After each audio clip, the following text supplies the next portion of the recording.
मंगलम ज्योतिष केंद्र में आप सभी का हार्दिक स्वागत।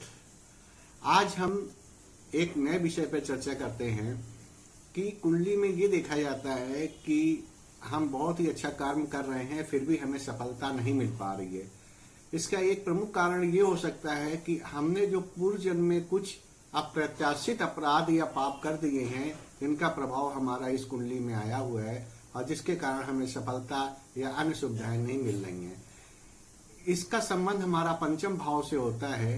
अगर पंचम भाव में हमारे शुभ ग्रह हैं और पंचमेश हमारी अच्छी जगह पे बैठा हुआ है तो हमें विद्या, संतान, धन तथा प्यार में सफलता जैसी चीजें प्राप्त होंगी।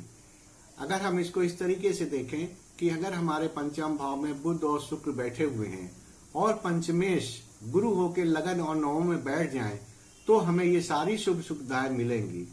यहीं पर दूसरी जगह अगर हम देखें कि अगर पंचमेश हमारे अष्टम भाव में बैठ जाएं और पंचम भाव में क्रूर या पापी ग्रह जैसे मंगल, राहु, शनि इत्यादि कोई ग्रह बैठ जाएं तो हमें इन सारी सुविधाओं से वंचित होना पड़ेगा। शिक्षा में हमारा अभाव रहेगा, संतान से सुख से हमें दिक्कत आएगी, धन की प्राप्ति हमें कम ज्यादा उतार चढ़ाव बहुत ज्यादा होता रहेगा और हमें प्यार में हमेशा असफलता ही मिलेगी। इसलिए कुंडली में हमेशा पंचम भाव बहुत ही महत्वपूर्ण रखता है। अगर पंचम भाव दूषित हुआ तो आपका सप्तम भाव भी दूषित हो जाएगा जिसका सीधा प्रभाव आपके वैवाहिक जीवन पर पड़ेगा, क्योंकि कोई भी भाव जो होता है वो अपने तीसरे से अपने प्रभाव को डिपॉजिट कर देता है।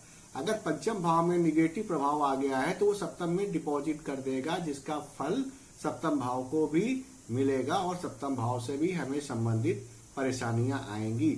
इसलिए पंचम भाव में अगर कोई हमारा अशुभ प्रभाव आ रहा है तो उसका हमें निवारण मंत्रों के द्वारा या पूजा पाठ के द्वारा किसी अच्छे ज्योतिषाचार्य को दिखा के कराते रहना चाहिए।